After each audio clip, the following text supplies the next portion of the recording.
Olá, colega internauta, nosso grande abraço. Mais uma vez é um prazer estar aqui com vocês nessa live, que é produzida e orientada pela Mídia Livre. E nós estamos com a imensa alegria recebendo aqui a Adelita Monteiro, que é artesã, comunicadora social e também é uma militante do PSOL e é candidata a deputada federal pelo PSOL. Peço a vocês que compartilhem, que discutam as nossas ideias, comentem também, se inscrevam no nosso canal do YouTube e nos ajude a manter essa legião muito grande de pessoas que participam conosco e são muito atenciosas conosco. Muito obrigado a todas e a todos. Agradeço também aqui a Casa Vermelha, que é um espaço cultural e político do vereador Guilherme Sampaio, do Partido dos Trabalhadores, que nos recebem a todos e a todas que participam dessa comunicação social, que ao nosso ver é muito importante para nós, nessa discussão, nesse embate que a gente está tendo em relação ao golpe e tudo mais. Adelita, boa tarde, boa noite e bom dia. Seja muito bem-vinda. Oh, muito obrigada, Ibiapino. Dependendo da hora, né, que vão assistir. Que a pessoa acessar isso. É a hora. Dependendo da hora que vocês vão assistir, é bom dia, boa tarde ou boa noite a cada um que está nos assistindo. Assim, agradecer demais pelo convite. Eu acho que isso que o Mídia Livre está fazendo, que a Casa Vermelha, do mandato do Guilherme, estão fazendo, é simbólico e muito importante nessa luta que a gente tem, né? De unidade da esquerda, de democratização, onde a gente usa todos os espaços para a gente conversar e debater sobre o que está acontecendo na política nacional. Então, meu muito obrigada a vocês por essa oportunidade da gente conversar aqui hoje. Obrigado a você também. E nós temos algumas coisas que estão na ordem do dia e você é sabido que tem uma forte militância de trabalho realizado, interação com a sociedade na periferia da nossa cidade, Fortaleza, capital do Ceará. Fala aí um pouquinho para o internauta dessa sua vivência na comunidade. Não, é isso, né? Eu atuo na periferia há mais de 15 anos por um motivo bem objetivo. Moro lá, né? Então, eu venho do interior aqui do Ceará e quando venho morar na Granja Portugal, que para quem não é de Fortaleza e não sabe, está na região do Grande Bom Jardim, que é uma das áreas mais carentes da nossa cidade, né? Com índices de violência e onde falta tudo. Que nisso, com certeza, as periferias do país têm de semelhante, né? Falta tudo. E, por incrível que pareça, eu comecei minha militância muito cedo. O que me fez começar minha militância foi justamente a igreja. Né? A minha igreja lá, nossa igreja católica era da SEBS, tinha uma atuação muito forte na comunidade. Foi onde eu aprendi, inclusive, que a fé, a religião tem que servir para que a gente ame ao próximo como a si mesmo, para que a gente busque justiça e igualdade, para que a gente promova o amor. E motivo para lutar lá não faltava, né? Então foi aí que começou e nunca mais parou essa militância na periferia, que eu considero importantíssimo, que todos nós que estamos lá, que somos de lá, a gente se perceba como ator nessa sociedade. Que se a gente faz alguma coisa, a gente muda a realidade. Mas que se a gente fica parado, a nossa realidade, tanto na nossa comunidade como na nossa cidade, no nosso país, não vai mudar nunca. O ser humano, segundo Aristóteles, é essencialmente político, né? Ele só pode viver se for em comunidade, em interação social. E a rede social, que surge agora com o avanço da robótica no mundo, que é uma realidade insofismável, ela faz essa liga ainda maior, né? Da interação, no campo das ideias e tudo mais. E também da educação, né? Sim. Se você vê hoje nas redes sociais, você pode aprender qualquer língua que você imagine. Na rede social antes era preciso você fazer um esforço tremendo. Então é uma prova mais de que o ser humano depende muito um do outro, não é? Com certeza. Essa é que é a vida na comunidade. E aí a nossa comunidade fica maior, né? Tem a nossa comunidade de morada, de vivência, e as redes sociais têm feito com que a nossa comunidade fique maior e a gente tanto possa ajudar nos problemas dos outros, como os outros nos nossos problemas.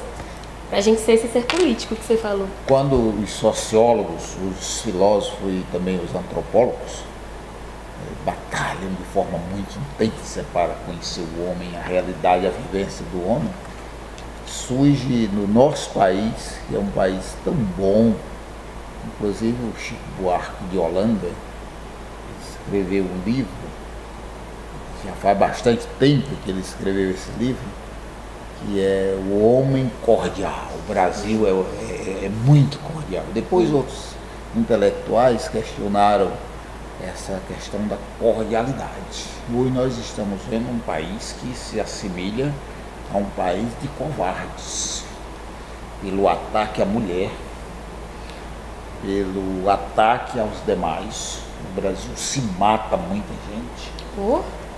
De modo que esse debate da cordialidade, o Chico Buarque sofreu muito. Chico Buarque de Holanda, grande escritor, que já não é nem mais vivo.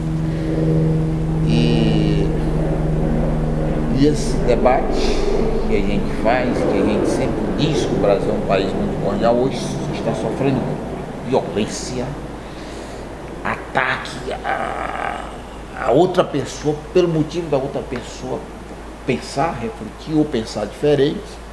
E o golpe no Brasil foi uma dessas evidência dessa coisa nova que surge no nosso país. Então fala aí um pouquinho, conforme a sua concepção, do golpe de Estado contra uma presidenta eleita pelo povo, e um golpe covarde baseado numa mentira e no domínio dessa classe exploradora capitalista do Brasil. Não, então é isso, né? Quando a gente pensa e reflete sobre o que aconteceu no país em relação ao golpe, fica muito claro que não foi um golpe somente contra a nossa presidenta eleita. Houve quem se enganasse, houve quem dissesse que o problema e o golpe era contra o PT, e isso ficou claro muito rapidamente. Assim, a gente percebeu que existia um golpe, como você mesmo colocou, promovido por setores capitalistas, os super ricos do Brasil, que tinham interesse em ganhar muito mais dinheiro. Uma classe, essa intolerância que você está falando, Ibiapina, ela é preocupante, porque nós estamos vivendo um avanço conservador no mundo. A ultradireita, e a gente está falando do pior da ultradireita, nós estamos debatendo hoje coisas que nós não devíamos estar debatendo. Você imaginou em 2018 você ter que enfrentar diversas manifestações de supremacia racial branca no mundo? Que coisa mais maluca! Você já imaginou nós vivemos em um país onde nós mulheres somos mortas todos os dias, violentadas todos os dias, e ainda continua esse processo de dizerem que a culpa é nossa, assim, o problema é conosco, é o que a gente veste, como a gente se comporta. E o avanço dessa extrema-direita que quer cada vez explorar com mais afinco os mais pobres para garantir uma concentração de renda cada vez maior, é muito preocupante se você parar para pensar que a gente está voltando aos mesmos níveis de desigualdade social do período pré-industrial. Que coisa mais maluca. É o rico ficando cada vez mais rico e o pobre ficando cada vez mais pobre. E isso se caracteriza, inclusive, numa avaliação em que a burguesia ela suporta a democracia, desde que essa democracia não fira seus próprios interesses. E foi o que a grande burguesia brasileira fez. Ela tinha os interesses de retirada dos direitos da classe trabalhadora, percebeu que precisaria dar um golpe democrático para isso e fez. E retirou uma presidenta eleita, e depois disso começou toda uma onda de ataques. Como eu sou honesta, você pode falar disso muito melhor que eu, pela sua vivência, sua experiência, que todo mundo conhece aqui no Ceará, sua militância. Mas eu juro, Ibiapina, eu nunca imaginei que nós lutaríamos contra o que nós estamos lutando. Eu achei que nossa luta seria por avanços, né? Avanços para nós trabalhadoras e trabalhadores. E a gente viu, foi essa burguesia e os super ricos se juntarem e tirarem tudo, direitos básicos da classe trabalhadora. Você parar e pensar que destruíram a CLT, que é um monte de patrão que quer que o trabalhador não tenha direito nenhum. Para poder potencializar o lucro do patrão. E a nossa super O que é exploração. pior, teve paneleiro que foi pra rua fortalecer isso. Ok. como teve.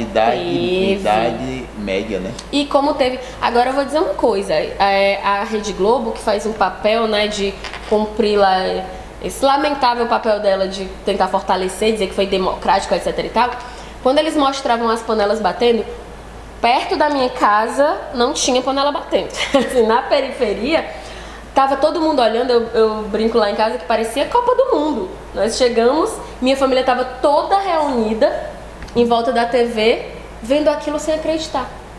Vendo aquilo dizendo, meu Deus, mas como assim? Vão fazer o impeachment da Dilma, mas não tem crime. E sem acreditar, e até o último momento dizendo, não vão ter coragem de fazer.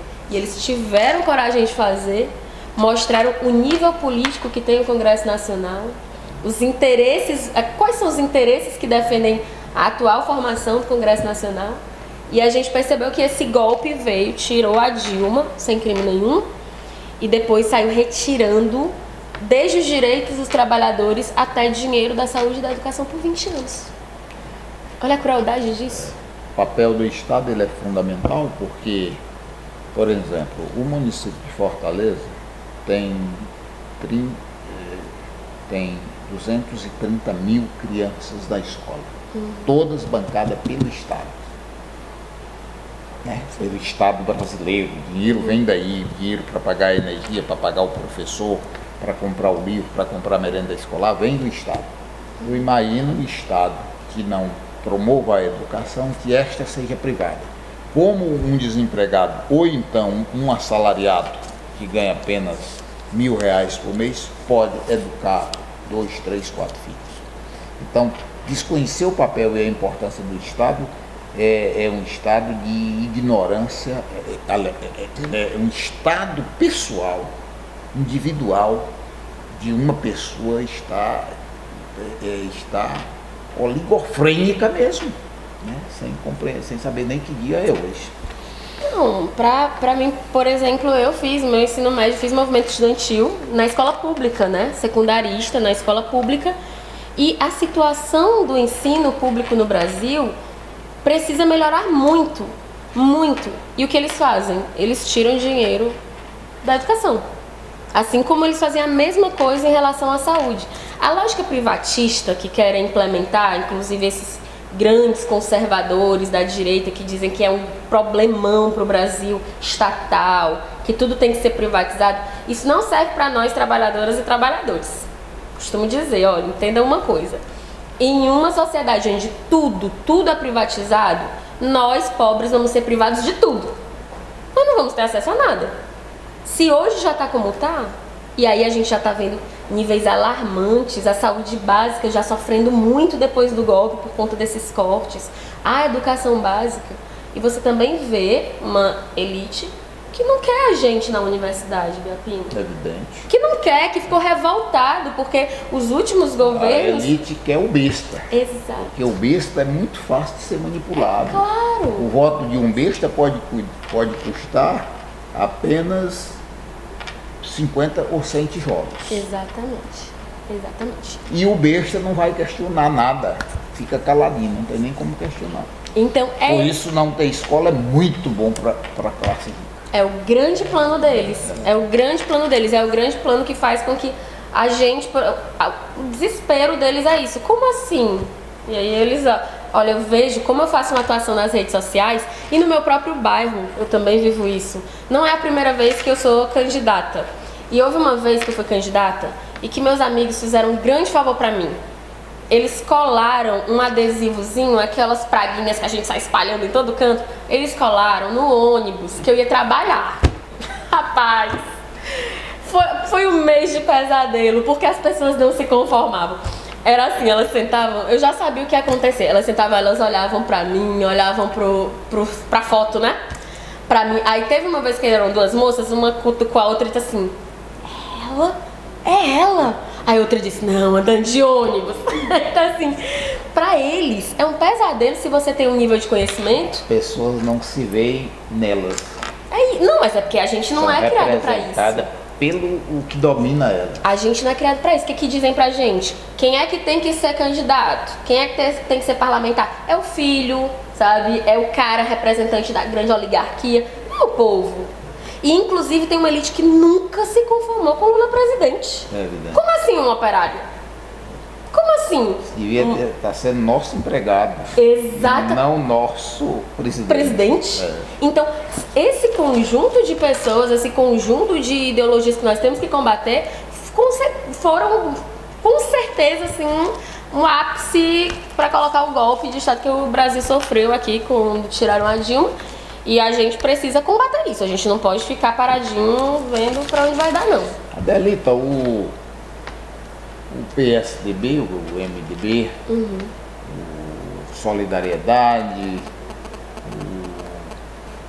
o DEM e outros partidos, esses são os mais expressivos, os maiores, mas outros partidos pequenos, partidos de aluguel, partidos de direita, de oportunistas, a partir do golpe, o primeiro passo, que foi a retirada da presidenta Dilma pelo impeachment, eles promoveram imediatamente, assim que derrubaram a presidenta Dilma, a reforma trabalhista, que tira direito dos trabalhadores de forma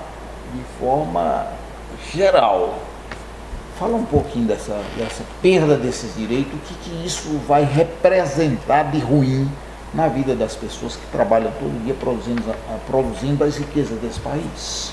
Existe uma coisa, a minha mãe, que é uma senhora muito sábia, ela criou a gente dizendo, ó, vocês têm que tomar cuidado com o que as pessoas falam, porque ninguém pega galinha dizendo show.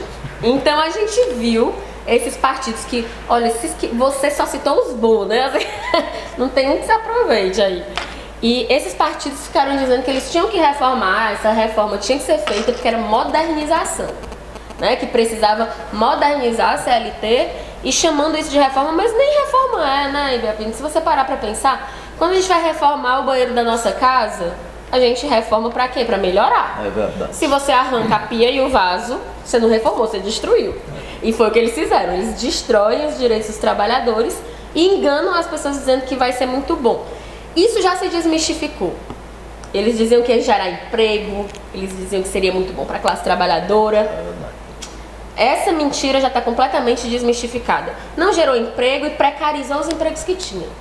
Então, você parar para pensar em uma reforma que coloca você para negociar em pé de igualdade com seu patrão? Como assim? Sem lei protegendo? E entendam bem, viu? O pé de igualdade que ela diz não é uma polissemia da língua portuguesa, viu? Pé de igualdade, ela não disse que eles vão com a mesma força, não. Ela disse o seguinte: está aqui o patrão e está aqui o trabalhador. Eles estão ali negociando pessoalmente quem tem mais força. Entendeu? O significado da palavra veio bem. Como, por exemplo, uma faxineira, um frentista do posto de gasolina, uma comerciária se senta diante do patrão e vai enfrentar o patrão e dizer: olha, nisso o senhor está errado, o senhor está suprimindo meus direitos, eu vou perder isso e isso. Vocês acham que essa pessoa enfrenta? E se enfrentar, vai desempregada, perde o emprego. Então essa é a reforma da Previdência, essa é a reforma trabalhista, que muito mal vai fazer a você, amigo e amiga. Preste atenção e mais, pesquisem na internet, pesquisem com a Adelita lá no bairro onde ela mora, você que a conhece, pesquise no seu sindicato, no seu partido, se for um partido de luta, pesquisem para vocês saberem quem foi os deputados federais do estado do Ceará que contribuiu para lhe ferrar. Desculpa essa palavra, mas para lhe ferrar, eu quero dizer, para dar um tom bem forte essa palavra. Não, mas a palavra tem que ser essa mesmo. E sobre a reforma trabalhista, como você colocou, eu também, além desse trabalho na periferia, eu faço um trabalho nas redes sociais, onde nós falamos de política das mais diversas formas. E uma das maneiras que eu encontrei foi com paródia. Pegar paródias e essas paródias falarem de política. E na paródia da reforma trabalhista, eu fiz daquele funk, o rap da felicidade, e dizia mais ou menos isso, dizia assim: a reforma trabalhista não podemos aceitar, porque não gera emprego e vai nos prejudicar. Destrói sindicato, dá poder à patronal, funcionário com patrão não negocia como igual. Quem pega no batente, batalha pra viver, será escravizado sem ter lei pra recorrer. É isso, entendeu? E é justamente o que essa reforma traz pra nós. E, por exemplo, quando você usa determinadas linguagens, que você tem que ter todas as linguagens, é para que mais pessoas venham a compreender. Mais segmentos, né? Claro, porque nós que somos empregados, nós que já fomos ou somos, nós sabemos que a gente negocia com o patrão e que ele, se eu fizer o que você está colocando aí, ele realmente vai me colocar para fora. Não tem negociação. E a reforma, Ibiapino, foi particularmente cruel com as mulheres. Você já imaginou? Eu estou grávida da minha primeira filha. E aí eu hoje vivo uma realidade no meu país, onde se um patrão quiser me colocar para trabalhar em um local insalubre, perigoso, que vai afetar a mim e ao meu bebê, ele pode. Olha o tamanho do absurdo disso. Antigamente não podia, agora pode. Cadê a responsabilidade social para proteger a saúde, que é inclusive uma das grandes preocupações da ONU? Não tem. A preocupação é única e exclusivamente... A Organização Mundial de Saúde, que é um órgão ligado Sim. à ONU. Não tem. A única preocupação é lucro, lucro, lucro, exploração, exploração, exploração. É isso que a gente está vendo e a reforma trabalhista é a síntese disso. Adeli, outra coisa, o capitalismo, ele tem avançado muito, principalmente aqui na América Latina. A direita tem se empoderado com esse discurso ordinário, inclusive de violência, de disseminação da violência. Sim. Nós estamos organizando um seminário onde nós vamos discutir com o movimento sindical exatamente esse avanço da direita, a retirada de todas as conquistas socialistas do governo, que é isso que você acaba de falar. E eu vou, inclusive, tentar me comunicar com você para você participar. Nossa, vai ser uma alegria. Então. A ideia é fazer esse seminário no final de agosto. Eu estou trabalhando, idealizando aí com outros companheiros, mas o grande responsável é o Eliseu Rodrigues, que é o presidente da Federação dos Trabalhadores do Comércio e Serviços do Estado do Ceará. Fala aí um pouquinho do avanço da direita, não só no Brasil, mas na América Latina. Não, o avanço, na verdade, a direita ela vem numa ofensiva aos progressos da esquerda na América Latina, né? A gente conseguiu alcançar vários níveis aqui, conseguimos conquistar governos progressistas na América Latina e claro que a direita não ficou nada satisfeita com isso e o avanço mundial da direita, ele repercutiu aqui também. E ele vem mascarado de ideologia de uma maneira que eu fico impressionada como aspectos que são essencialmente defendidos por nós da esquerda estão sendo colocados como se fossem algo ruim por essa direita, que atacou todos os governos progressistas da América Latina, que inclusive promoveu golpes contra eles, incentivou, financiou esses golpes, porque eles não querem uma América Latina forte, independente, que dispute mercado, que o crescimento econômico seja bom para o povo da América Latina. Eles não querem isso. Eles querem a gente numa análise subalterna e numa atuação subalterna da realidade. Tem muito dinheiro envolvido nisso, né? Você pegar o petróleo, por exemplo, do Brasil, da Venezuela, se você pegar a grande produção de frutas e de milho, de soja, em vários desses países, como a região é muito vasta, cada região tem lá um tipo de cultura, não é cana-de-açúcar, no outro é o fumo, no outro é a soja, no outro é a laranja. Então tem muito dinheiro envolvido, né? A classe trabalhadora serve para trabalhar, para limpar, capinar, para ser picado pela formiga, pela cobra, mas toda a riqueza, toda a produção vai para essas grandes indústrias. Por exemplo, a indústria do veneno, a Monsanto. Eu me lembro que aqui o MST ocupou uma fazenda e destruiu lá a laranja dele, que era uma laranja transgênica e tudo mais. Aí eu vi muitos idiotas, os vagabundos destruindo a lavoura de produção. Hoje, os próprios Estados Unidos, um empregado dos Estados Unidos que me parece contraiu câncer, porque trabalhava com veneno produzido pela Monsanto, a Justiça dos Estados Unidos obrigou agora, aliás, condenou a Monsanto para pagar uma indenização que é bilionária, não é milionária não é milhões, é bilionária para esse funcionário. Aqui, essa empresa joga milhões de toneladas de veneno no solo brasileiro, contaminando tudo. E quando tem uma resistência popular, ainda tem um ignorante para censurar isso. Olha, eu nasci em Limoeiro do Norte. Eu sou de Limoeiro do Norte. Então você nasceu na terra do veneno. Então, assim, não é brincadeira.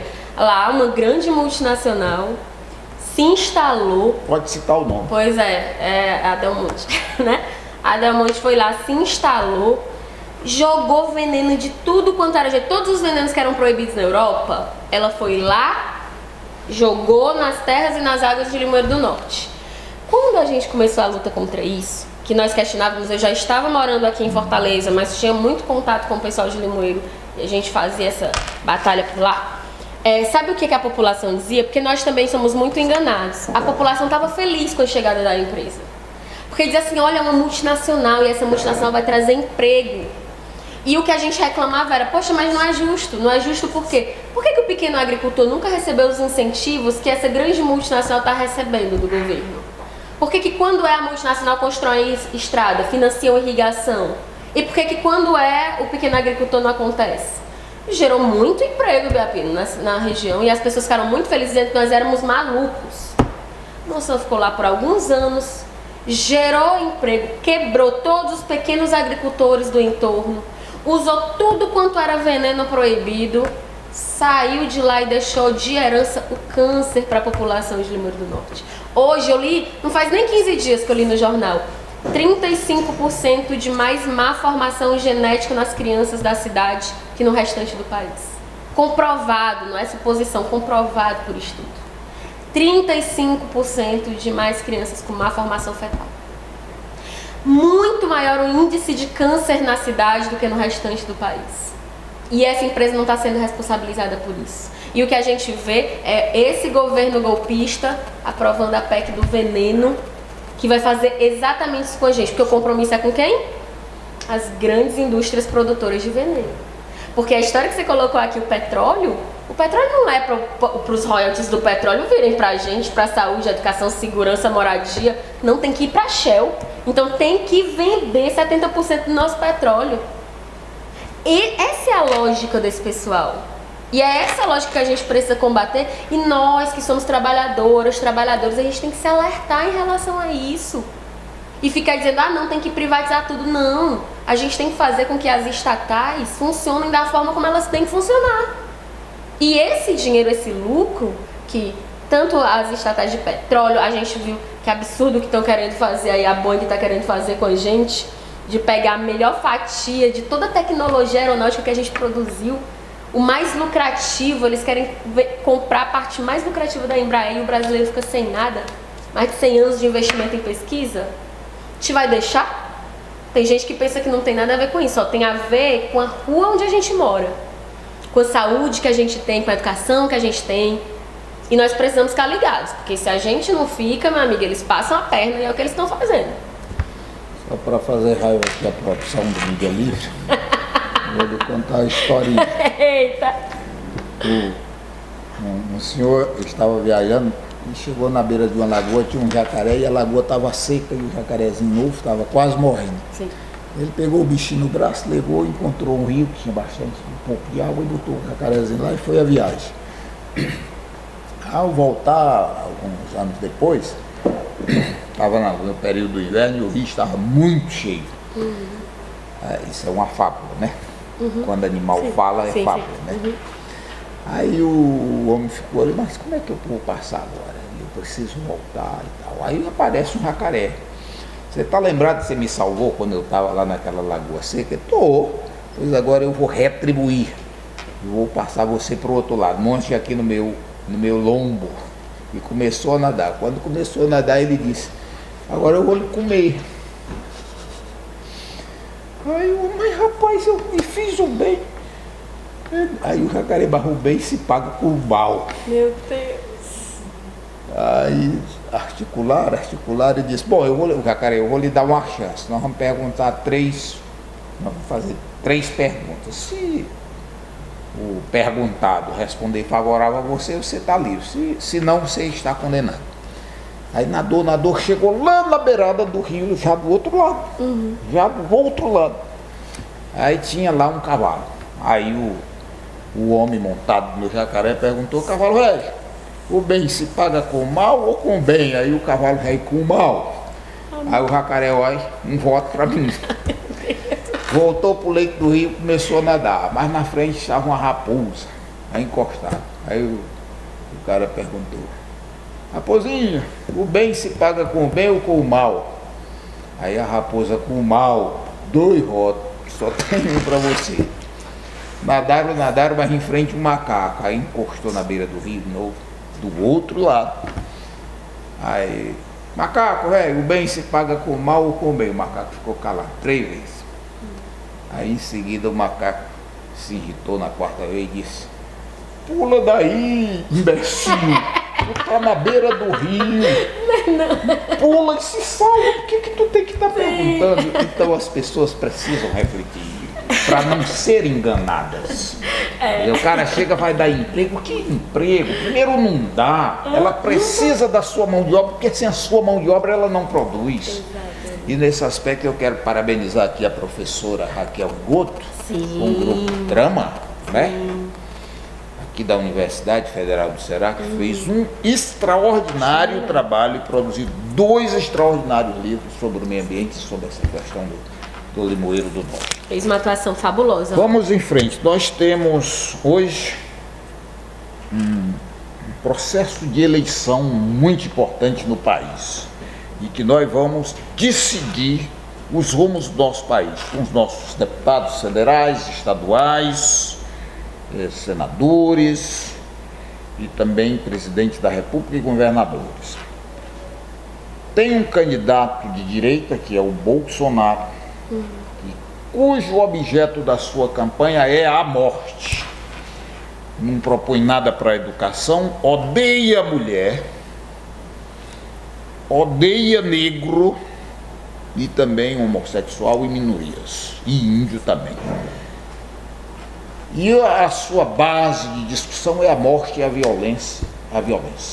Ora, se nós estamos contra a morte, nós temos ao longo do tempo promovido os direitos humanos, a vida, a liberdade, o respeito, a política pública para melhorar a vida das pessoas e dar discernimentos através da cultura e da educação. E um candidato acha que matando ou entregando arma na mão das pessoas para o mais rápido no gatilho matar o outro resolve o problema da violência. Então nós estamos diante disso, do momento soberano da sociedade brasileira, que é de fazer a escolha pela sua consciência, que é a coisa mais extraordinária que um homem ou uma mulher pode ter. A consciência é o poder de escolha, é a competência aguçada no momento de fazer a escolha dos nossos representantes. Como você vê essa questão da violência, da representação do nazismo neste candidato e o que isso pode trazer de ruim para o nosso país? Bom, assim, eu tenho uma experiência muito particular com o que representa o Bolsonaro na política nacional. Como já foi colocado aqui, eu faço vídeos políticos e claro que quem faz vídeos políticos no país e que quiser fazer algo sério vai falar sobre o Bolsonaro. Quando eu fiz isso, menino, rapaz, só de comentário de ódio foram assim 6.000. De ameaça de morte foram mais de 100, porque é isso que ele alimenta. E eu costumo dizer, tira o ódio daí que não fica nada. Representa, e isso é o que mais me preocupa, representa algo para além dele. Ele é uma figura que representam um setor dessa sociedade que, como você colocou, tem raiva de negro, acha que negro tem que ser subserviente, subalterno, não pode ocupar espaço na sociedade, tem raiva de mulher, acha que mulher tem que ser subserviente, é inferior, não pode querer ocupar espaços como os homens, tem raiva das minorias, dos homossexuais, tem raiva, se alimenta e alimenta raiva, ódio, intolerância, tudo que nós menos precisamos no debate democrático e que também tem um ponto de vista extremamente elitista. Eu tenho muito orgulho de dizer, outra coisa, quando eles foram me ofender na internet, eles usavam o seguinte: primeiro, eles reclamavam muito e falavam muito que eu era mulher, então as ofensas eram do tipo, vai cozinhar, vai lavar sua calcinha, sabe? Aí eu olhava e dizia, gente, é baixo, né? Vocês têm que melhorar. Aí outra grande preocupação deles é porque eu era gorda. Aí eu dizia, pessoal, assim, primeiro, são muito espertos, notaram que eu sou gorda. Segundo, assim, morta de feliz a pessoa que come o que quer, né? Enfim. Aí outro problema que eles tinham, eu sou nordestina, então muitas ofensas. Eu dizia, gente, como é que eu faço pra eu suportar a vergonha que eu sinto sacativa? Raquel de Queiroz, olha aí. E eu tenho muito orgulho de dizer que no Nordeste esse tipo de caba não tem vez, né? Quando você vai destrinchar o eleitorado do Bolsonaro, surpreenda-se.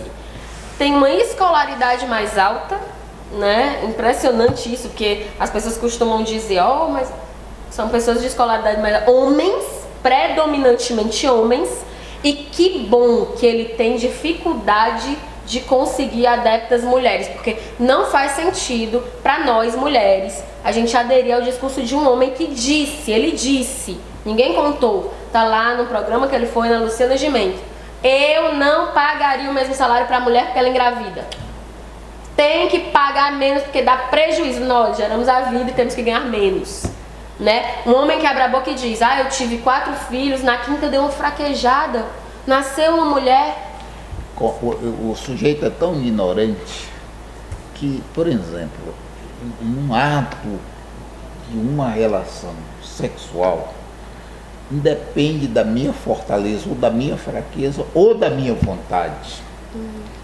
O imbecil não sabe que são milhões de espermatozoides que começam uma viagem e um só fecunda o óvulo e dali é gerado um novo serzinho. É a natureza.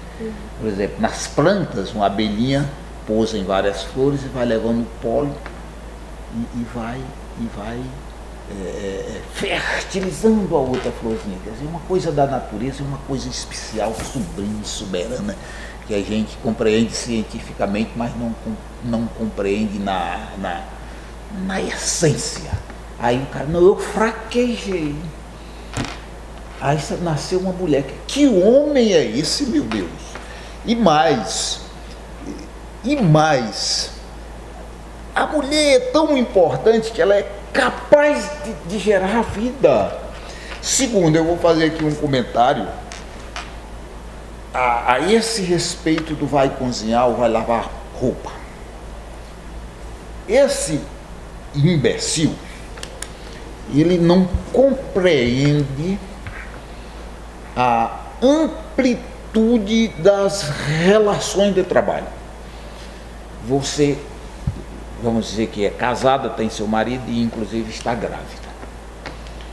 O seu marido, na lógica do sistema capitalista, ele vai trabalhar todo dia, vamos dizer que seja numa fábrica ou no comércio ou então no escritório. Se for na fábrica, por exemplo, para ficar mais fácil da compreensão do amigo internauta, ele está lá e trabalha 30 dias por R$1.000, salário mínimo. E você em casa está fazendo um almoço e um jantar para ele, quando chegar, comer. E você está lavando a roupa dele, engomando a roupa dele para ele voltar para o trabalho, conforme a empresa quer que ele chegue, limpo e com boa aparência. Então o trabalho da mulher em casa é um trabalho, não é para ele somente, é também para a empresa. E esse trabalho não é remunerado. E a mulher ainda tem essa capacidade de produzir em si um novo ser que vai amanhã ser também um trabalhador. Por isso a mulher, se fosse pensar assim, a mulher teria que ser melhor remunerada e não pior remunerada.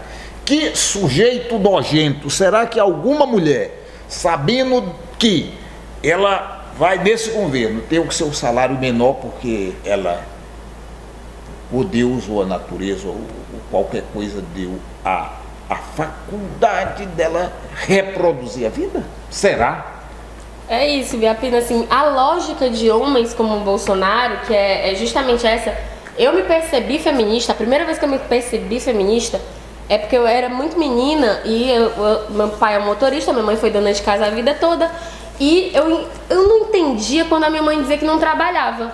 Ela dizia assim, porque aqui em casa quem trabalha é o seu pai, e ela não parava um minuto, e trabalhava. E eu percebi que eu vivia em um ambiente extremamente machista. Eu não sabia que era o machismo, mas era extremamente machista.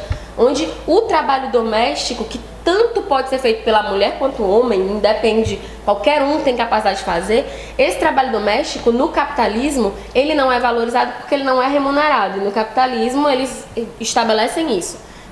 Isso é em todos os aspectos. Por exemplo, até você pega uma secretária, uma empregada doméstica, as pessoas não querem pagar um salário digno porque elas consideram aquilo um salário um trabalho menor. Isso é um absurdo. E vilipendiaram a presidenta Dilma porque ela estabeleceu um conjuntozinho pequeno de normas para garantir os direitos da empregada doméstica. Com certeza, porque é uma galera mesmo que Casa Grande Senzala que não quer dar direito, não. E aí você vê um homem como esse, Bolsonaro... Casa Grande Senzala é um livro do Gilberto Freire. Isso, tá certo? É. Então fica como dica de livro para você, internauta, que é um livro de Gilberto Freire, Casa Grande Senzala, para você entender nesse livro como pensa a classe dominante. Exatamente. E aí, nessa mesma lógica de pensamento, e voltando a essa questão da violência contra a mulher, você vê o Bolsonaro no último debate simplesmente criticou a lei do feminicídio. Disse que não era importante. Como é que em um país onde nós, mulheres, somos mortas, 12 mulheres morrem por dia, a maioria dos assassinatos são feitos por conta do machismo, são feitos por companheiros, por ex-maridos, por namorados, por homens que se consideram donos do corpo feminino e que por isso podem matar. Como é que uma pessoa diz isso, diz que a lei do feminicídio não é importante? Eu vou te dizer uma coisa, eu tenho assim, medo, receio de gente assim, porque pra mim, homem que defende que lei do feminicídio não é importante, tem um quê de criminoso. É um monstro. É uma pessoa que tá pensando, não, se acontecer eu não quero ser incriminado por isso. Então a gente não pode deixar esse tipo de ideia simplesmente se espalhar e se colocar como algo absoluto. Não vamos combater isso com violência, porque nós somos a favor da vida e do bem-estar. Sim. Mas vamos combater na batalha de ideias. Ideológica, é por isso que você foi convidada aqui, porque me disseram que era uma mulher extremamente inteligente. É a vontade que... Mas eu vou fazer um teste com você. Eita, menino! Já que você disse... Tava tão bom! Já que você disse que foi formada na igreja. Sim. Onde se dá o primeiro grito em defesa da mulher? Me pegou, fiquei reprovada. Padre Júlio vai me matar, meu Deus, porque eu não sei. Mas você me ensina agora. Padre Júlio, o senhor cometeu um pecado. Não foi o senhor, não, fui bem eu que não prestei atenção. Está na Bíblia, em Noiva 2, Cântico dos Cânticos, uma mulher disse: por que vocês estão olhando assim para mim? Não olhe assim não. Eu estou morena porque eu cuidei da horta do meu irmão, aliás, da vinha do meu irmão, e nunca pude cuidar da minha vinha. Em minha concepção, meu irmão, fui buscar mais atrás, mas esse para mim é o primeiro grito da mulher pela sua liberdade, e ela foi dura. Disse: o homem sempre me usou para si e eu não era nada. E estão achando ruim porque eu sou preta? Não, eu sou porque eu estou aqui queimada do sol. Tá em noiva 2. Nossa, e é maravilhoso. E diga lá o padre, viu? Não, e é muito atual, porque nós, inclusive, somos criadas. Eu já ouvi cada coisa absurda. E diga lá o Bolsonaro. Pode deixar, deixa eu pegar Chicaba, deixa ele me encontrar qualquer dia. Faça um vídeo pra dizer isso. Mas sabe o que eu escutei essa semana que eu fiquei impressionada? Eu escutei essa semana, inclusive eu escutei de uma pessoa da esquerda, que nós mulheres, nós não devíamos, por exemplo, lutar por coisas como um fundo partidário maior, etc e tal, porque afinal de contas a gente sempre é o menor número de candidatas. E tem gente que não entende que o que essa colocação, inclusive, da Bíblia está dizendo, nós mulheres, nós somos criadas, essa sociedade machista nos cria querendo nos retirar dos espaços públicos de poder, questionando nossa capacidade. Vocês não lembram do quanto a Dilma foi questionada? Era questionado o seu poder de liderança, o seu poder de governabilidade, por ser mulher. Não, eu não vou nem falar daquele adesivo absurdo no tempo do aumento do combustível. Então, assim, se a gente parar pra pensar... veio um espírito tão nossa, inferior. Não, é uma coisa assim... Tão vagabundo, tão inexpressivo, tão inescrupuloso, tão miserável mentalmente, que não deve ser lembrado. Pois é, então é isso assim, ó. E hoje nós não estamos na política, nós ocupamos menos de 10% dos cargos no Congresso, por exemplo, porque é tirado de nós essa oportunidade e a gente cansou. E aí, um fenômeno como esse, de Bolsonaro, de extrema-direita, que é machista, etc e tal, é um fenômeno que quer continuar nos negando o nosso espaço, o espaço que é nosso. Então a gente precisa, meu amigo, combater esse pessoal ideologicamente. As grandes ideias, nada pode impedir delas avançarem. Evidentemente, em toda transformação social, nada pode ser rápido, tem que ser gradativamente. Que paciência. Pois me diga uma coisa nessa questão do avanço da consciência, da liberdade, da justiça social. Como você pensa essa formação da consciência da humanidade em relação às coisas boas, às coisas justas, à igualdade, à liberdade, à justiça social, ao direito humano? Como você vê no Brasil a formação da consciência do povo brasileiro, mesmo dentro desse complexo debate de ideias, onde nós temos centenas de rádios, de jornais e até de igrejas e de grandes televisões, né, fazendo todo dia uma transmissão de ideia baseada no interesse do consumo, da venda, do lucro, do mais dinheiro. Mas com tudo isso tem também a igreja progressista, por outro lado, os movimentos sociais, os sindicatos, os movimentos de mulheres, de jovens e negros, e de tudo que se possa imaginar. Quer dizer, é sempre uma grande batalha de ideias. Vem avançando a consciência? Olha, eu digo que do mesmo jeito que tem pontos negativos, de você ver o crescimento da intolerância, de você ver uma situação muito difícil politicamente, tem algo que me deixa muito animada, que é o fato de que na bodega vizinha à minha casa o pessoal tá falando de política. Que uns anos atrás ninguém conseguia ver isso nas nossas periferias, que não tá entendendo direito o que está acontecendo, que às vezes defende determinada ideia de determinado candidato, mas que está equivocado. E a gente precisa conseguir falar com essas pessoas. Biapina, a gente precisa parar de falar só pra gente mesmo. A gente precisa não se conformar em ser, mas a gente é pequeno, a gente é minoria, a gente é um setor. Nós precisamos nos ampliar, nós precisamos ser cada vez maiores. Crescer sem perder a nossa qualidade política. Mas nós da esquerda progressista, a gente precisa disso. E eu acho que existe um campo fértil para o debate atualmente. Não dá para dizer que isso não existe. Agora, não é uma batalha fácil, não é uma batalha entre iguais. Mas em sua opinião tem avançado? Eu acredito que sim, eu acredito que ao mesmo tempo que nós temos a polarização do país, eu também vejo muita gente que tinha um pensamento conservador e que o materialismo, né, mostrou que tudo que eles falavam a respeito, o capitalismo é tudo que nós precisamos, está se concretizando como algo que não tem respaldo na vida cotidiana deles. Porque, o capitalismo, a gente tem que saber analisar isso de uma forma histórica. O capitalismo, ele cumpriu seu papel social como todos os outros, as outras sociedades. o capitalismo, inclusive com o avanço da tecnologia, deu possibilidade para que a gente possa viver no socialismo, uma sociedade de justiça e igualdade. Houve avanço tecnológico, etc e tal. Mas ele está esgotado. Ele está esgotado e hoje em dia... Agora, mesmo dentro desse processo do avanço, naturalmente, as pessoas que estudam os intelectuais não pode negar que o capitalismo ele avançou muito tecnologicamente e economicamente e tal. Evidentemente, o que é preciso deixar claro é que ele avançou muito, muito, muito. Agora, o diabo é que ele avançou para uma parte da sociedade. E essa Quem fez dele? a máquina, por exemplo, é extraordinário. Agora, o problema é que a máquina produz em quantidade com a extraordinária qualidade, mas para o dono da máquina. Exatamente. E a inteligência que foi capaz de desenvolver a máquina, ela não trabalhou para si. Ela é um técnico, é um engenheiro, mas ela trabalhou para o outro. E eu acho que nós passamos por um problema muito, muito, muito sério, que os intelectuais precisam pensar, escrever e disseminar essa ideia.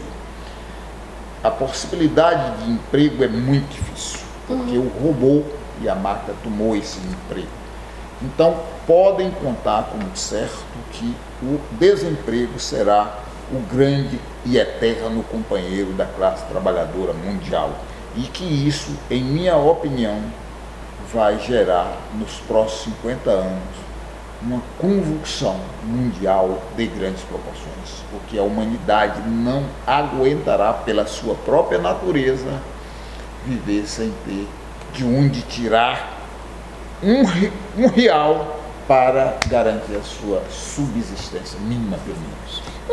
Essa convulsão, inclusive, ela já começou.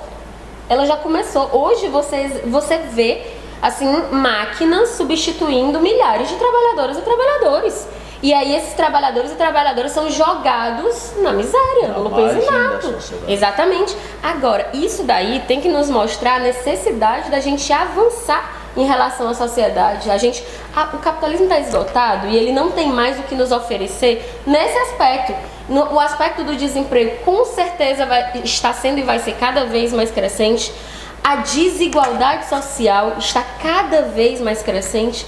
E ou nós vamos superar e chegar a uma sociedade de justiça e igualdade, onde o avanço tecnológico sirva para tirar a classe trabalhadora, tirar toda a humanidade de condições, inclusive desumanas, de trabalho, e que isso gere uma sociedade de harmonia ao invés de uma sociedade de desigualdade, ou a humanidade vai acabar, porque o capitalismo, por exemplo, não respeita o meio ambiente.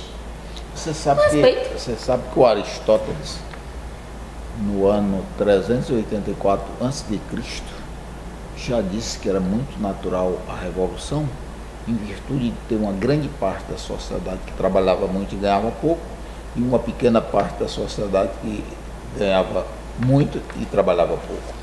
1%, né? A gente tem que fazer essa revolução, porque é uma questão de sobrevivência. Tá, eu queria que você desse aí um pouco de sua opinião em relação à prisão do Lula. O que foi isso e o que significa isso? Olha, eu acho que uma das coisas que mais deixou o povo brasileiro embasbacado foi a prisão do ex-presidente Lula. Assim, o grande acordo nacional do Jucá, né, que ele deixou bem claro, vamos fazer aqui um grande acordo nacional com o Supremo, com tudo. A gente sabia que a justiça ela estaria envolvida nisso, ela não ficaria imparcial em relação a isso, até porque essa imparcialidade ela não existe. Mas a prisão do Lula mostra até que ponto essa elite, essa direita está disposta a ir para cumprir o papel que ela se dispõe a cumprir. Porque também, né, Ibiapina, eles não iam dar um golpe numa presidência em crime, fazer todas as reformas, a revelia dos interesses da classe trabalhadora para deixar o Lula ganhar a eleição. Para eles era uma coisa assim, nunca que a gente vai deixar isso acontecer. Como é que a gente faz? Vamos prender, não vamos deixar ser candidato. Eu sou do PSOL, o meu partido tem candidato a presidente, inclusive nós temos diferenças políticas, né? Nós, o PT, os partidos de esquerda têm diferenças políticas, mas nós sempre estivemos à frente na luta pela liberdade do Lula, contra o impeachment, contra a prisão e agora pela liberdade do Lula. Porque o Lula estar preso sem nenhum crime comprovado não é perigoso só para nossa democracia, não. E também é perigoso para cada um de nós, cada pessoa que está assistindo. Olha que maluquice não existir a concretude de um crime e você ser preso politicamente por isso. Eu não esqueci aquela cena do juiz Sérgio Moro entregando um documento para o Lula no depoimento e o Lula só olhou e disse: "Está assinado, doutor?" E ele diz não. E aí eu pensei: meu Deus, eu sou artesã, eu sou leiga, e o doutor juiz não sabe que documento sem assinatura não é prova, não é documento. Eles tentando forjar de toda maneira algo que acusasse e não encontraram nada. E mesmo assim prenderam. E acabaram com o pressuposto da inocência para todo brasileiro. Olha a gravidade disso. Adelita, uma coisa que mais me deixa surpreso e chocado é essa questão da nota fiscal da reforma do triplex. Nossa. Os advogados do Lula pediram 6 vezes para fazer uma vistoria no triplex. O juiz Sérgio Moro não permitiu. Aí o MTST ocupou o prédio, subiu no apartamento e filmou com o celular. O Guilherme, o líder do MTST é o Guilherme Boulos. Sim. Ocupou e ele mesmo gravou. Eu vi a imagem, a pia velha preta. É pior do que a minha. Aquela pia, eu não quero uma pia daquela em casa, não. Um fogão e 2 bujões, vai. Uma porcaria. E tinha também um elevador especial para o presidente Lula. Tinha, não era? Aí, tinha. E essa reforma custou R$300 mil. Bem, dentro do processo, aquilo que chama autos do processo, estão as notas fiscais dizendo que a reforma foi feita e não tem reforma. Quem é o criminoso, Adelita? Mas olha, o povo brasileiro já sabe quem é o criminoso. Inclusive a gente está vendo nas últimas pesquisas, né, a popularidade do juiz Sérgio Moro caindo assim a passos largos. E tem outra coisa nesse juiz, para os meus amigos mais desavisados que diziam assim: ele não tem nada a ver com essa história de política, de golpe, de nada. Eu disse: o cabo é tão santo, que ele condenou Lula um dia depois da aprovação da reforma trabalhista, para desviar o foco. Então, assim, é realmente um grande acordo nacional que quer tirar, inclusive, da gente, que é brasileiro e brasileira, assim, a capacidade de votar em quem a gente quer. Porque meu presidente é Guilherme Boulos, mas eu brinco, meu filho, o lema é simples: é Lula livre e Boulos presidente. A gente defende o direito dele ser candidato. E a esquerda, a gente tem que ter uma unidade nessas pautas. Nós temos nossas diferenças, não devemos fugir delas, mas existem pautas que nos unificam e a gente tem que conseguir lidar com isso. A principal batalha é exatamente essa: por liberdade, por justiça social, por democracia e pela liberdade do presidente Lula. Claro. No meu caso, eu voto e vou fazer uma campanha muito intensa e muito forte, como eu sempre fiz, para eleger o presidente Lula. Mas isso significa dizer que é soberania, pelo direito da mulher, pelo direito das minorias e por justiça social. Aqui no Ceará eu vou votar um candidato do PSOL para senador e vou votar no outro candidato do PCO para senador. Tem direito a 2 votos para senador. E como diz o doutor Cid Carvalho, doa a quem doer. Eu não voto em golpista nem em canalha. E faço isso porque sou preto, mas não sou escravo e sou um homem livre. Saibam que eu sou um homem livre. Isso é maravilha, rapaz. Olha que maravilha! Quero lhe pedir para que você... Só um detalhe, eu vou fazer, olha, vai sair uma paródiazinha maravilhosa para falar dos golpistas. E senhor Eunício de Oliveira, que me aguarde. E não adianta me processar não, que eu não tenho nada, não vão levar nada de mim. Pode deixar. Vão lhe prender e vai dar trabalho a nós fazer vai dar, pelo amor de Deus, não me deixa. Mas me diga uma coisa. Há também, além do golpe, uma resistência extraordinária do povo brasileiro. Eu não sei como aquelas mulheres, aqueles homens aguentam tanto tempo naquele acampamento e está fazendo frio lá no sul. Agora tem uma greve de fome. Várias pessoas estão fazendo esta greve, inclusive o meu amigo GG. O GG, não sei se vocês sabem, ele faz parte do movimento de luta por moradia de São Paulo há muitos anos. E ele é irmão do Chico César, que é cantor. É, irmão do Chico César.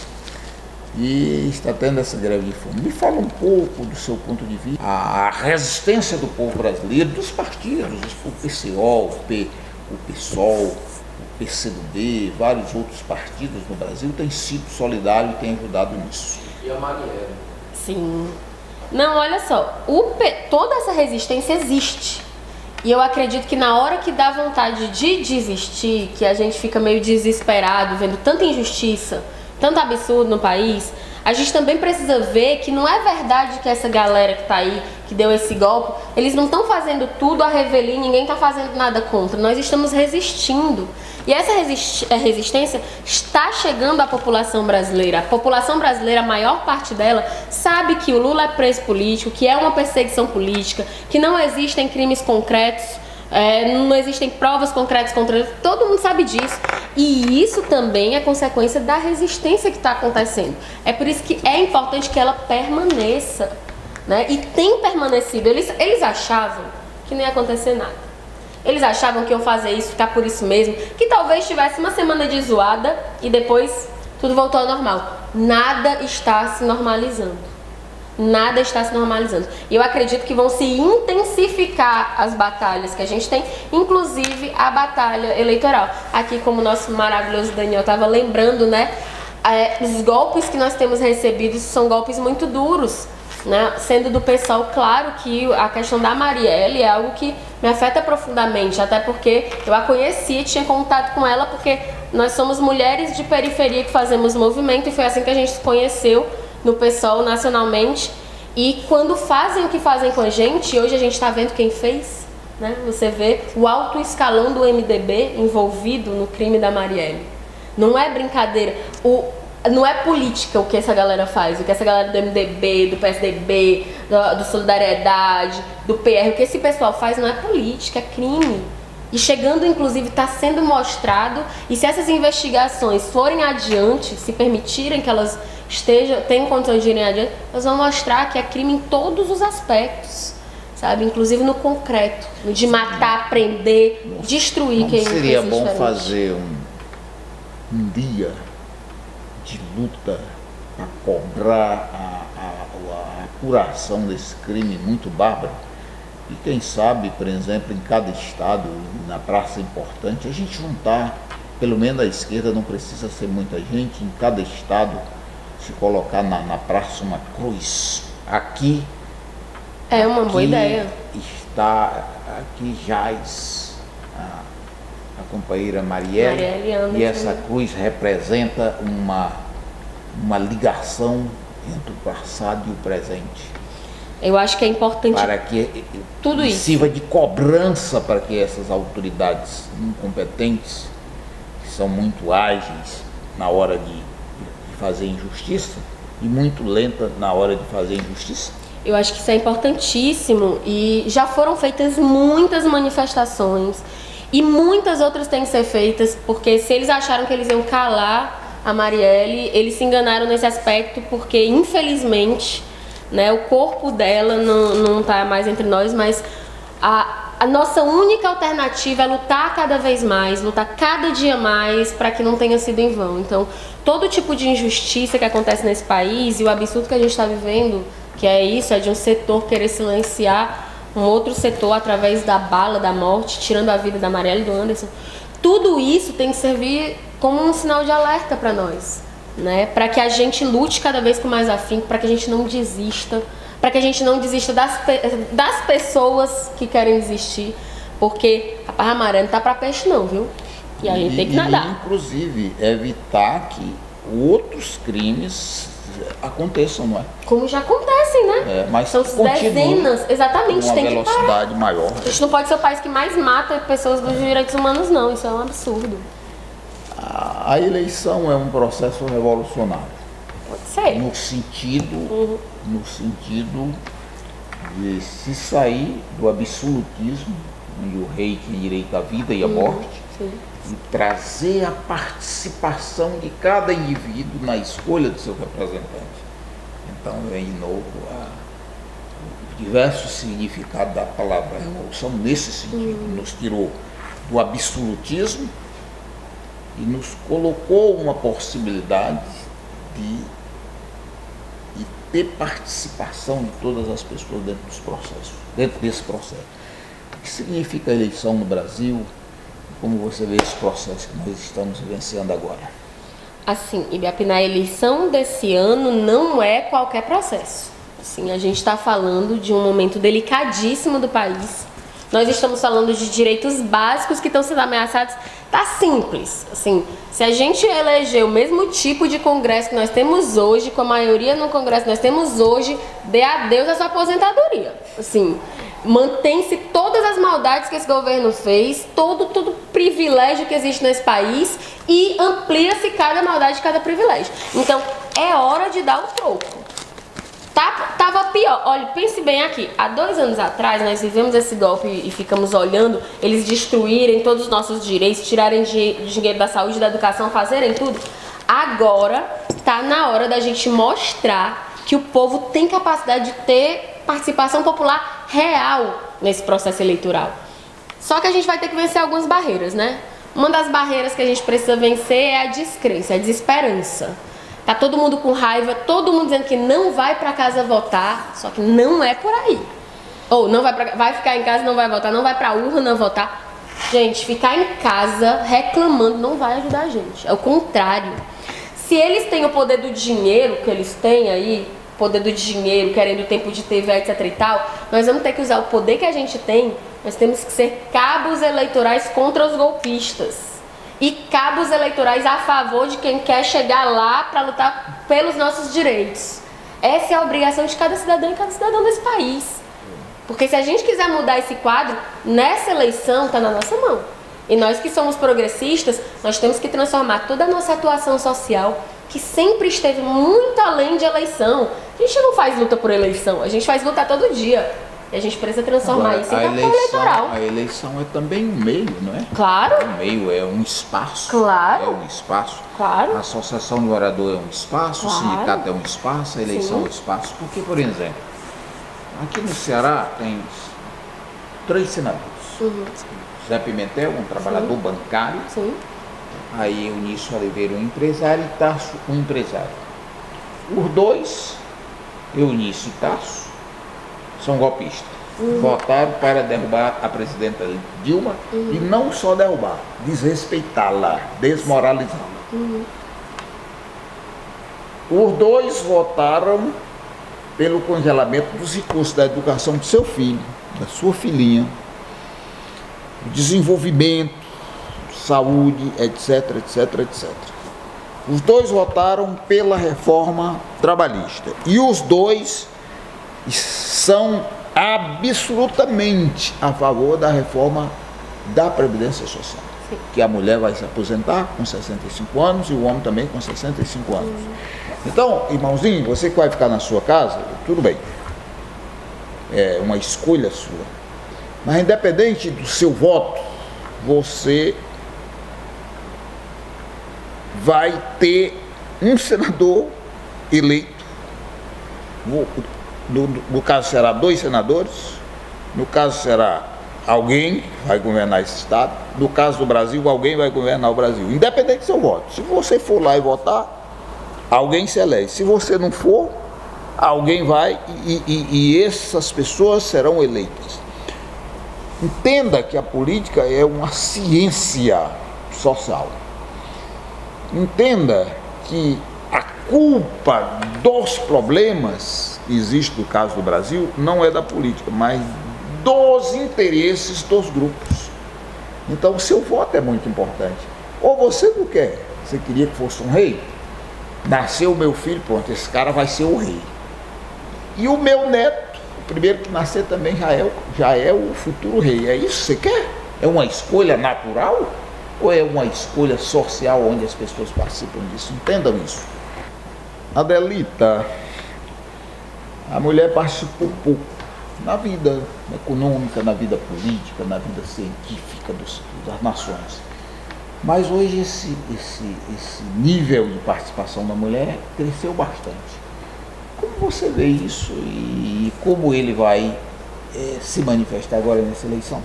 O que acontece, né? Como até já coloquei aqui antes, sempre foi tirado de nós mulheres a oportunidade de participar desses espaços.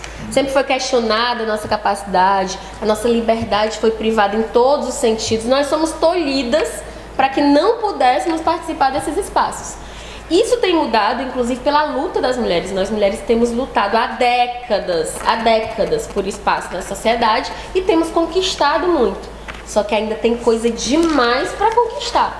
Aqui no Brasil, por exemplo, a representatividade feminina na política é vergonhosa. Nós não chegamos a 10% e precisamos ampliar isso. A gente ainda ganha menos que os homens, mesmo quando exercemos o mesmo trabalho. E tudo isso precisa, assim, ser transformado rapidamente. E vai ser transformado por nós. Eu acredito que nós, com certeza, nós mulheres, nós vamos nos unir, vamos lutar e vamos conseguir ocupar um espaço que é nosso, legitimamente nosso. Tanto na política, quanto na ciência, como na vida, em todo lugar que nós escolhermos estar. Porque é isso. Não é bobagem. O lugar de mulher é onde ela quiser, sim, e não tenho nem dúvida de que a gente vai dar um pontapé mais do que inicial, e isso aí só vai crescer, e o choro é livre, viu? Pra quem acha ruim, o choro é livre. Dá pra reclamar, mas não vai adiantar. Lambrusco era um cientista italiano. Ele dizia que o negro era incapaz. Nossa. E a mulher também. Um médico brasileiro foi adepto dessa tese e ele acrescentou que tanto o negro como a mulher precisaria da tutela do Estado. Portanto, o machismo, ele não é uma coisa que vem do nada, não. Sim. Não, ele até tem interesse. Uma suposta ciência, sim, para estudar o crânio do negro, uhum, o tamanho do crânio e tal, da mulher e tal. Uhum. E esses crânios ainda hoje estão nos institutos de medicina legal por aí. Então, isso tem um fundo científico e histórico. Uhum. Então, quando você fala nos impedir, está aí. Né? Nos impedir. Esse é o pensamento. E, além do mais, vem também um pouco do papel da religião, a questão da cultura, né? A mulher muito em casa. Sim. Mais um médico brasileiro, esse médico é, inclusive, sergipano, ele fez um estudo e questionou essas teses desenvolvidas no mundo todo e que prevaleceram por muito tempo. E ele dizia que essa questão do desenvolvimento humano, da raça negra, da mulher, foi em virtude das condições, se deu em virtude das condições sociais em que essas pessoas foram submetidas ao longo do tempo. Então eu acho que a gente avança, né? A humanidade avança, né? Claro, precisamos então, avançar. Fica aí essa resposta para você e você já aproveita e faz as considerações finais. Eu agradeço imensamente a sua presença aqui e acho que você deu uma extraordinária contribuição. Eu desejo uma boa campanha, agradeço o internauta e a internauta, continue compartilhando e agradeço a Casa Vermelha por ceder esse espaço para a gente fazer esse diálogo. E você, ao final, pode também dizer aí as suas redes sociais, para que as pessoas possam também buscar nas suas redes sociais, se quiserem buscar algum subsídio para ir refletindo, ok? Ô, meu querido, olha, vou agradecer demais a você. A gente vai precisar conversar mais tempo. Porque... Não é o homem. Não, mas eu tenho que lhe agradecer porque eu aprendi um monte de coisa. Quero lhe agradecer demais por essa conversa. Foi muito rica, muito produtiva. Agradecer muito ao Daniel pelo convite. ao Mídia Livre, à Casa Vermelha, ao Guilherme, dizer que pra mim é uma honra estar aqui, assim, e que todos esses espaços me deixam muito alegre que a gente tenha cada vez mais esse tipo de espaço. E pra quem tá nos assistindo, muito obrigada. Essa interação que a gente tem feito tem sido uma resistência a essa mídia tradicional, golpista, que tem lado e o lado é o lado dos super ricos. Nós somos resistência quando nós estamos juntos. E é isso que a gente vai ter que fazer mais. Quem quiser, pode ir lá. O meu Facebook é Adelita50. O YouTube é Adelita Monteiro. Pode aparecer lá pra gente conversar, debater, deixar a sua ideia. E pra finalizar, a paródiazinha que eu vou fazer, de primeira mão, não tá nem gravada ainda. Que é de uma música que fez muito sucesso, a Não Deixo Não. E vou terminar com ela, que é mais ou menos assim, acho que eu ainda lembro direitinho que eu fiz esses dias.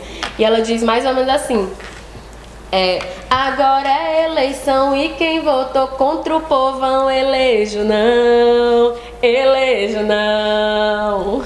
Lascou trabalhador e apoiou corrupção, elejo não, elejo não. Então é por aí, nós não vamos eleger nenhum golpista, nós vamos eleger pessoas comprometidas com os trabalhadores e as trabalhadoras desse país. Muito obrigada, pessoal, e até a próxima. Obrigada demais, viu?